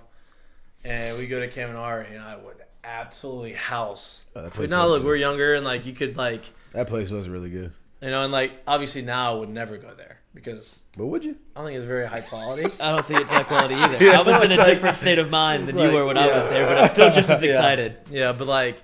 A little low main. Look, man, there's other things you need to learn, right? It's just. It was a Sunday spot. It takes some time. Got to pick your spots with that place. You got to move. It can't be in rotation. Look that chef right in the eye and be like, do I trust this man? Hey, it can't be in the rotation. Too, I know hibachi's a little more expensive. Like real hibachi. I'm talking about real hibachi. Yeah. Like not they the cook it for you, not Kaminari. the Kaminari hibachi. Like the. Yeah. That's what I did too. I'd let you go to like the Ichiban hibachi. Woof. Yeah, but you have to learn. It's a learned thing. It's just I'm happy.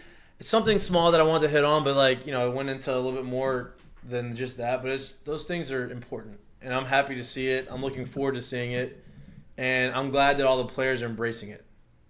That's it. That's what I'm saying. Speaking of routines, and speaking of freaks, and speaking of Frank Gore retires, finally officially retired. Frank Gore, bro, his career is. Could you imagine playing running back for 15 years in the league? And like. After being so injury prone in college and tearing his ACL twice, and then bro, I mean, you played running back for 15 years. Of course, you go tear. Playing 50, but he did it in college. He didn't get hurt in the NFL. I'm just saying, at least over the course of he was no way you're walking out of that with no injuries. He did get his ass beat by Darren Williams. Though. That kind of upset. I think he was shocked about what was going on. I thought he was gonna. Did you actually watch that fight? No, but I saw a highlight of it. I thought Darren Williams. There's no real highlights. Yeah, Frank Gore just looked shocked that he was punching him. He's like, nobody wants to fight Frank Gore. I And he was like, what are you think doing, he assumed dude? like, hey, he's a basketball guy. Like, I'm gonna be good. He's long and lanky, and like I'm the nope. Was Darren Williams like 6'4", probably? Yeah, probably. Because he was a bigger guard anyway. Yeah. Yeah. But he was never like in like the super shape. Like he always felt like he was like a little pudgy guard, but like good. He was in better. And 6'4", big body. He put it on him. Put it on him. Yeah, that was not a good look for. And Frank Gore was like training for that too. That was a shock. That was an upset. Well, Nate Robinson came on like media stuff and was like, because they were training together. And Nate Robinson was like, he's gonna win. He's gonna win. Like I've seen him train. I see what, and he didn't win. Did not win. He lost. He got knocked out. Well, Nate can't really say that because Nate was literally knocked out, biting the mat. Nate was a knocked out. I think it was Nate Robinson that said that. It was it? Or at least he was one that was boxing also, and he got wasn't it Jake Paul that got him? One of the Pauls. One of the Pauls, and he was wrestling. Unfortunately, which one's the bigger one, Logan? He's the bigger. I don't know. They confused me. Let them all hang out together at the Pauls fucking house, confused me, whatever but they make do. a lot of money. They make lots of money. They got somebody fooled. I mean, they do. They're good at what they do. Women. They're pretty athletic. I mean, one's a boxer. Like one's a. He's the on other the juice. one's a WWE. Of course, dude. The one's a WWE wrestler. Was at WrestleMania. I know he got Mike the Miz got his ass. Okay, they can't let him win. No, they were partners, and he went behind him and shoved his face into the what is it? Speaking of, y'all see clips of McAfee of that thing? Oh yeah, jeez, the backflip and the the basically box jump onto the box turnbuckle. jump, Hey, he's an athlete, and he was. I know he got some help balancing when he jumped on the turnbuckle, but Jesus, that's Stone Cold put him out though, getting the stunner. The best stunner of all time. Stone Cold. But it was. I mean that's like Stone Cold was. You could hear him. I wish I could perform in. I wish I could do stuff. I'm not. That's not my athleticism. If Stone Cold doesn't live in your childhood, I don't respect you as a man. No, dude. I'm like I used to. I liked wrestling growing up. I stopped watching it when I got to a certain age. At some point, obviously. you figured out like there's a lot of guys that still watch it. I didn't watch it. I never was a huge fan of it. After Once that. I realized it wasn't real, that's when I was like, I'll tell you when. It's like Santa. All right, let me tell you when I stopped. I remember vividly. It's on Halloween. I hate scary shit. Like can't stand scary stuff. And Chucky, the movie Chucky, is the reason why that I hate scary stuff because I was younger. Can I just sidebar? This is so funny you say this. My older brother literally used to run around the house and hide in closets. His closet, like hallway closets, with a damn Chucky mask. No, dude. I can't do and Chucky. would pop out on me, bro. Chucky is literally my bugaboo. I was Can't like, do nah, Chucky. dog, I couldn't do that. Can't do it. So I was at my. He's a child. He's little. Bro, when you're little, and It's 2 steps and he's gone. Listen. A little 1-2 kick. Imagine your brother hopping out in that the is closet scary. with a Chucky mask I'm on, saying, man. I'm having my Black buddies. Chucky? I'm like, bro, With what a you knife mean? in his hand. You know, like no. I'm Trying to go to bed in 6 minutes. Can't sleep after this shit. I'm at my buddy's house with his older brother. I don't watch scary movies. Like I was the oldest in my family, and like I had no one to show me that. I go to my buddy's house. We watch Chucky. I'm terrified. I don't sleep for weeks, right? But I'm watching wrestling. I'm enjoying wrestling. I'm watching wrestling. It's Halloween night. I'm watching the wrestling match, and all of a sudden the screen goes black and comes up, and Chucky's on the screen. I took off sprinting to my mom in the front of the house. I'm like, Mom. And like I had to go. She had to go change a channel. Like I was terrified. Didn't watch wrestling from that point 14? forward. I was like 13. Fucking hate serious shit, bro. I'm like Me scared. too. I'm not a scary I'm like, person get my either. mom. Like I didn't want to go back into the room. I had to leave the room until it was over, and then I got to change the channel. And like because at that point when you're terrified, you're trying to get the remote and you can't get the remote and you can't change the channel. I'm trying not to look at anything. Tell I you don't what, want to hear it. I don't want to see it. Just once I realized that it wasn't real is when I lost the love like for the sport, but I never lost the love for like the personalities. No, and that people. I respect. Hey, The more I I got, respect the that's the more shit I out of them. respect. You know, To It's be the able performers. to create a persona like that and to be able to like basically live that, Yeah. it's crazy, man. I And respect then it. What the heck? Cajun Dome has a bunch of the WWE matches, right? And Reds, the gym in Lafayette, is the spot where all these guys would go. So like, if you're familiar with Reds, it's an enormous health club in Lafayette, and they have like 5 different gyms. I think the Taker's been in there. That's what I'm about to get to. Oh, really? Yeah. So It's true. you have all these guys that's where they would work out, but you have like the gym up top that has like all the machines and like the dumbbells and stuff that you can go and get your workout in. And then you have the aerobics room if you want to do classes. Then you have the Treadmill boxing situation there is ring, right? excellent. Then you have great, and then you have another gym that like you walk up the stairs and like there's all the machines and like all the stairmasters and stuff. Then at the bottom with all the like by the food court where the kitchen, they have the clear like window that you can see, but you have.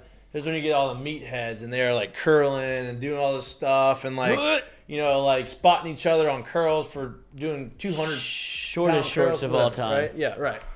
And a weight belt. So you walk in there and that weight room downstairs is huge. And you go in the back corner and that's where like the squat racks are. So that's where all these guys are going to work out, right? So I was in there one time and like I was done playing. I was in professional baseball. So like I was doing my workouts and I went out in the back and it was leg day for me. And so I'm back in there. And Mr. Laurel, who I know, was like, hey, just a heads up, like they have the WWE, like WrestleMania, or WWE is here. Like some of these guys are gonna be coming. Like, oh, that's sick. Like hell yeah. You know? Who? So I'm in the back, right? And fuck, I'm gonna draw a blank on his name. I shouldn't draw a blank on his name. I know his name. But I'm in the back and I'm like doing my workouts and like I have my headphones in and so I'm in there and I'm doing my squats. And I rack the weight and I'm waiting for my next set and in comes John Cena. Right? What? That's what Noah was for Halloween like 15 John years Cena? in a row. Yeah. So Could you see him? Barely could see him. He took the mask off just so I could see him. Dude, knee braces on, enormous, bro. Jean shorts? Oh yeah. And I'm sitting Like there. full personality. Yeah. Like cut off shirt, and he's coming in there, and like I'm right here on the bench, right, and I'm sitting down, and I'm just finished, and I'm like, like I'm like this is like I'm kind of like sweating a little bit because like whatever. So then I look up, And you see I'm nothing. like, oh my god, John Cena's in here. Like he's right next to me. So he goes through his warm ups, and like I'm almost done. So I finished my last set. Like he was setting stuff up, and I had finished my last set, put it down, and I'm like, oh my god. So like I'm like racking it, and I'm like taking I still have it on the rack, right? I just racked it, and John Cena is now like full blown like Working out. like he is squatting the house, dude. They don't have enough. First off, talk about how big he is. I mean, he is like I'm 6'1", 215. He's 6'4". Is he really that big? No, he's huge. 6'3", Yeah. 270. Like huge. And like enormous. And I'm like, oh my god. And I wasn't 215. At that time I was probably 210. 205, whatever I was. And so he's like, I have my headphones in. He has his headphones in. And like I just squat the rack and like re-racked it. He looks over and he's like, he has no more weights next to him. Like they're all on. He has no more of the big, like the 45-pound. He goes, hey, are you using those? I'm like, no sir, you can have them. I was like, you want me? He's like, he just like grabs it with one hand and like racks it by himself. And I'm like, oh Jesus. my god. So like I sat down, like I was on my phone. I'm like watching him, like trying not to be creepy, but like this dude is. I mean, it had to be 600 pounds he was throwing up there. Repping? Repping. Crazy. And so I respect like the show that they put on, right? Like I could never do that. I don't think. Hustle, loyalty, respect? Is that what it is? Hey, how about this? We were at our buddy, Will Davis. Oh God. I gotta give you. I the wish picture. you could pull up the picture. I have it on my phone, but it takes too long to find it. That's great. He had his bachelor party in New Orleans, and it was like Halloween weekend, I think. Yeah. And Tulane had a day game on that weekend. Not even just a game, a day game. And so he was like, hey, it's Halloween weekend. He likes wrestling. He's like, we're all dressing up as wrestlers. 90s wrestlers. 90s wrestlers. You can't get better than that. Right? To dress up. And so we had this badass picture. I was Roman Reigns. With the hair? With the hair, I had the wig. I had like the whatever. I had, you had, Bo was Gold Dust. He was Gold Dust. Anthony was the painted Undertaker. up with a big old cup in his pants, like Gold Dust. Anthony was the Undertaker. Anthony was the Undertaker. Who were you? Me and McGee were The twins, right? Booker T and the other guy. Booker T and the other. That wasn't the Legion to Doom. It was Who was the other it was one? the Booker T and the brother.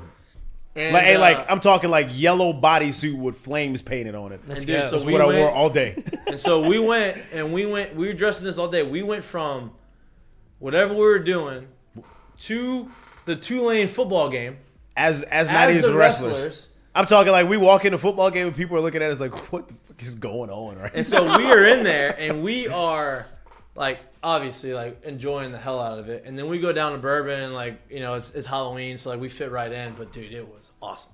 That was It's my electric. That's my wrestling Yeah. experience. It was great. It was fun.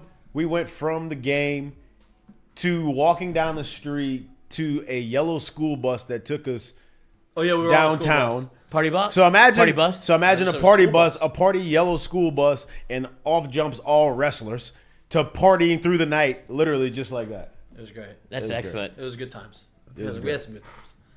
Great times. Okay. We don't really have anything else to talk about, but we do have our segments. We And do. I do have a special segment today for Curtain call. Curtain Call. I do too. I have to. Yeah, you do too. I know you do. We're gonna let y'all go a little early on Monday. We're not gonna go all the way to 1, much to Floyd's Children. dismay. But we're gonna start with curtain call. I'll go first. My curtain call for today is. This is not me being sappy. This is my mom. It's my mom's birthday today.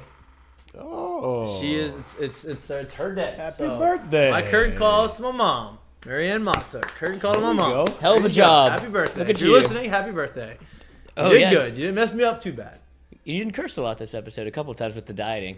Yeah, but that's it. It's all for emphasis. Absolutely. If you I'm use it working on it. correctly. I'm working on it for you, Mom. Working on it just for you.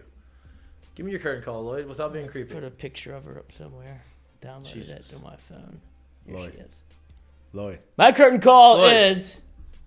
Oh my God, Jesus, that's I- awesome. I That's gotta give you- electric. I got to give you the picture, but Is it? Yeah, y'all had to take a picture together. Dude, it's unbelievable to me that y'all all still hang out. Like, that's so awesome. Like, y'all are still, like, tight. tight. That's awesome. Give your curtain Okay, call. curtain call. I almost said something. I know you did. No, I know. Curtain call. We can't My do curtain that. call- That would get you in trouble. I think so, too. That curtain call, my curtain call is Anna Davis, the 16-year-old that absolutely demolished Augusta. I was torn. LSU had 2 girls in the lead at one point, and it was We had Lindblad? I don't know. Yeah, that she was one, but then Stone. Stone was coming down the was stretch up 2. and she only had, I believe, 2 holes left. She takes down 16, easy peasy, has 17, 18, up 2. And if you just play kind of calculated golf, you can take home Augusta, the women's amateur championship. Stumbles down the stretch, but before that, Anna Davis wasn't in the final group. 16-year-old from Augusta has all of the swag in the world. She acted like she had been there before, and she certainly has. And she comes out in the zip-up, bucket hat, and just totally plays fearless golf. Not an emotion on her face. It was unbelievable to see the moment that she was in and how she kind of acted the entire way through it without just as calm as you could be. Serial killer vibes from Anna Davis. Post 1 under on 18, almost makes like a 35-footer to make it 2 under. Thinks that cost her the tournament, but she went in as an underdog. She turns out she's a stud. Gets to be the youngest amateur on the women's side to ever win at Augusta. Where does that get you? Do you know what that gets you? Like, does that I think just like a bunch of respect. Does that allow that doesn't like give like a qualifier to like anything No, else? I mean she's still in high school, True. so but it puts her name on the map, and She'll be able to play U.S. Open maybe. Right? I don't know. I don't think it. I don't how know. that It's works. amateur, so I don't know if anything carries over. Yeah. But I just thought it was impressive to Yeah. see somebody that young carry themselves that way on that course in that moment and be totally unfazed. No doubt. And then to go do interviews in Butler's cabin, she handled herself well. I thought it was unbelievable. And hat tip to you, sir, for putting me on it because I was not watching it. I was watching. And this man had I got the bug. golf bug bad. I know. I'm excited. You were He- locked in all weekend. I man. was like, man, I got it. And then I went on. Saturday. Saturday, because that's what I got the Saturday, text. So yeah. you would go Saturday, hit it. I I was was like, like, I God, gotta I've do been it. I gotta go do in it. Alexandria. I want to play it. Let's play sometime this week, though. Let's do it. I mean, weather's still good. It's about to get hot. I'm cool. I'm cool with hot. Me too. It's good. It's beach season. It's cutting season. Yeah, cutting. Well, You have a. do you know why he's cutting? No. He's been bloated.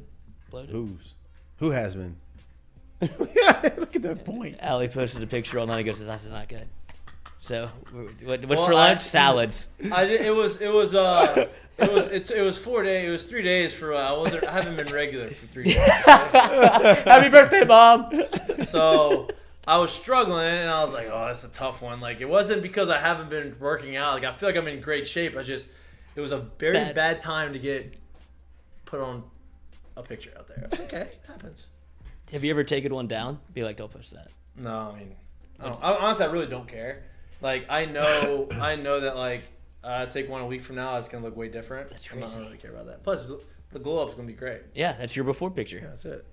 At 45 today. Already went. You wouldn't be able to tell now. Like, I feel good. It's your Kurt. You don't worry about that, do you? You're just shredded. V-cut. But We all have our battles, Lloyd, we do. Yeah, mine's apparently I'm battling the shower versus the toilet. You wanted to talk about that. You I'm gonna wanted ignore that. so bad. I'm gonna ignore that. We're gonna go right to what's for lunch. Salad. Well, exactly. What's for lunch? Brought to you by Doe's Deep Place and my. No What's for salads lunch, there. We are not doing our normal what's for lunch. I'm not even gonna let anybody pick. It is Salad Station, and I ordered a grilled chicken salad from Salad Station for the boys. So LSU baseball. That is it. Look at Lloyd, boo. I've never had a it. salad in my That life. is it. We didn't really talk about the Masters today though.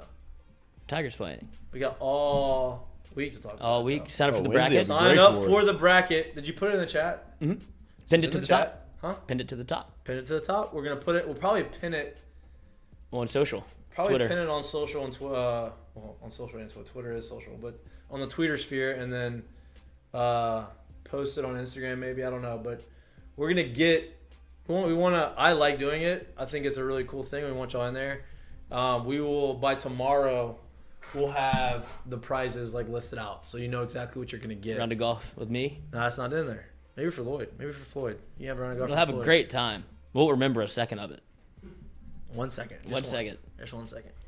But the format, if you click on it, it's a little bit different than most Masters pool or most like brackets. I believe you have to pick somebody that is a first time appearance to for your really? bracket. I didn't know. See, okay. Easy peasy for that one. That's Sam Burns. You can pick. Then you have to go to a former champion, so that's another bracket in itself. Then you have an American and an international player. Oh, so it's not tiered. This is not tiered. That's how it's tiered, though. Okay, like, and yeah, you right. get your assigned point value for who you pick, Right, obviously. right, but right. I have one person locked in already at Sam Burns as first well, appearance. I'm picking Sam too. But here's the deal with these. When you pick golf, when you have golf pools, you want to pick guys that you think are going to make the cut. Because if you don't make the cut, you're screwed because those are 80s, I think, for you for the rest of the tournament. Yeah, it stinks. Stinks. And Augusta lost a little bit of its luster this weekend. Dude perfect out there to go play fucking foot golf. And What? It was unbelievable. They let him do that? I've never been more ashamed. Ashamed. They let him It do is. that? It's disrespectful to the course. I don't know why. They were putting with hockey sticks. It was On aim in corner.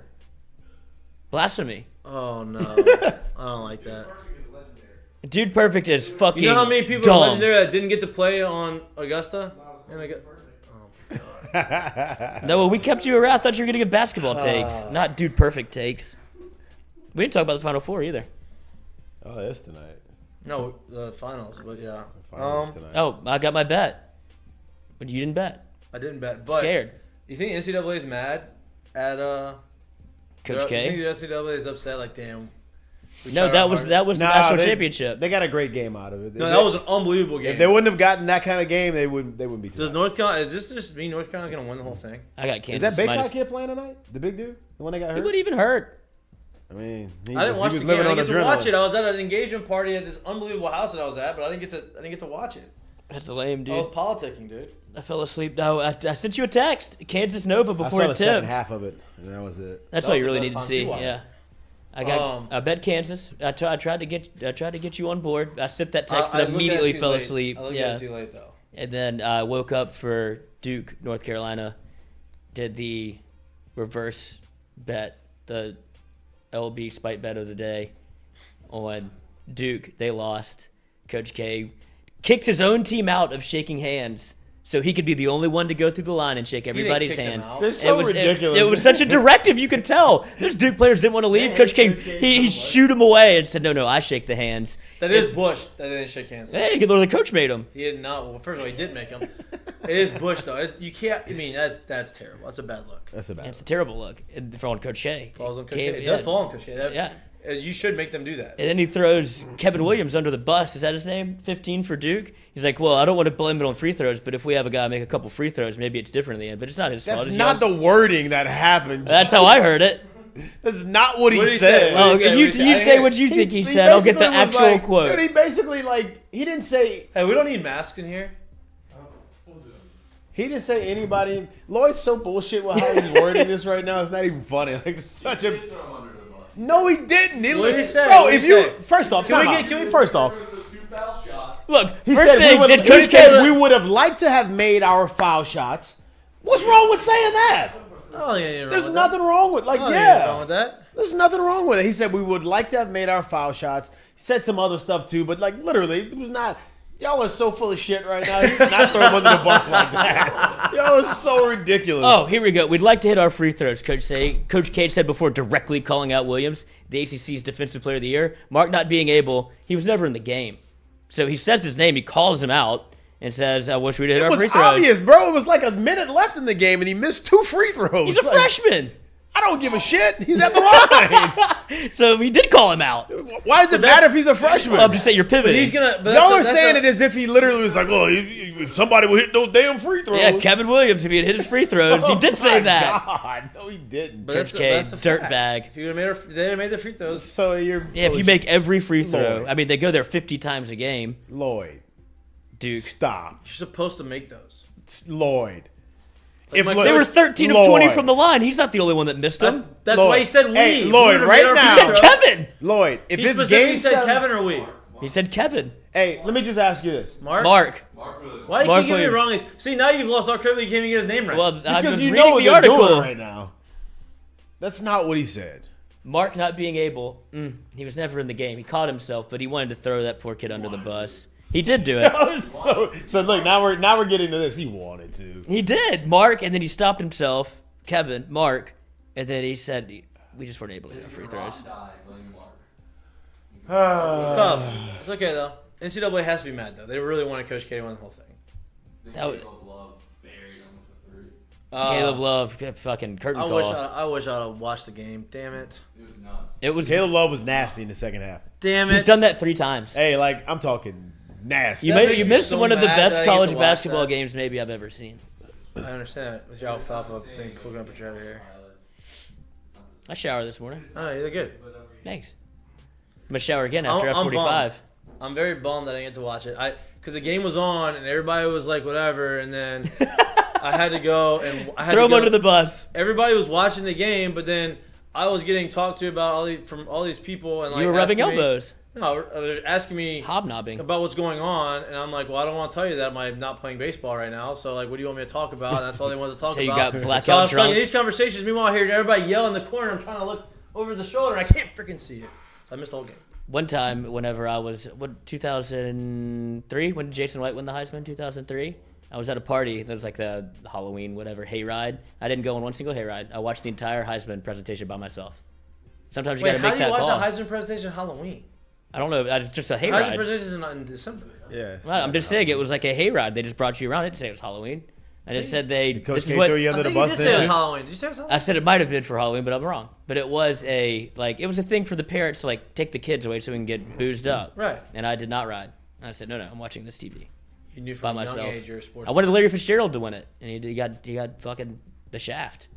And Jason LSU Williams, Jason whooped White, That ass. Who Yeah. shafted him, Coach K? probably he's probably a Heisman voter. Driving the bus. Oh, I'm in reverse. Oh, Kevin, I'm sorry, I hit you again. Oh, I'm sorry, I hit you again. Just God, let the kid Mark. Jesus, dude, get his name right. Well, Put some respect on his name. Well, Coach K won't. Might as well have called him the wrong No, name. Nate said the right You're name. terrible. Do you see where Tracy Wolfson thanked him for all I didn't see anything, Lloyd. I just told you that, okay? She did. I do remember that at the end. I mean, Ron Higgins was probably rolling over in She his thanked grave. him? Yes, for all he's done for college basketball. Somebody, you should put that next to the guy and just tweet it and say, hey, Ron, you got it already? I can do that. Dude, you should do that. Do it Hey, for Ron, Mik'd up. You got something to say about this? Yeah, Tracy Wolfson, the legend in the game, hasn't aged a day. No. I mean, she looks great. I didn't see it. I'm upset that I didn't get to watch it. Tracy's a miniature person in person. She's small. You've seen her Yeah. in real life? She used to always interviewed be you? on the- No, she used to always be on the sideline for CBS games. Oh, that's right. She didn't tell you that you weren't telling her Laffy Taffy jokes? No, it was, but this pre-Laffy Taffy jokes. Laffy Taffy jokes are great though. Oh man, I got a Laffy Taffy yesterday. I want a real sugar cake. I gotta quit that. I got the big long boy too, the stick. Got this joke. On that note, Y'all are sick. I'm going to pee in the shower. on that note, thanks for watching. Thanks for watching. We'll be back here on Wednesday with another nice little bullshit episode of Mike. Actually, we may have. I'll announce it. We may have some a little special guests coming in on Wednesday. A little talk. I know it's not an LSU baseball player. Really talk LSU football with this guy. Les Miles? Nope. Cooler than Les Miles. He's gonna sign with the Jets. We're gonna. That's what you think. We'll announce him tomorrow whenever he's makes it official. But you're watching Mik'd, brought to you by Sterling Automotive. Peace. Brought to you by Lloyd's Laffy Taffy. I'm trying to remember the joke. It was something good. Lloyd said,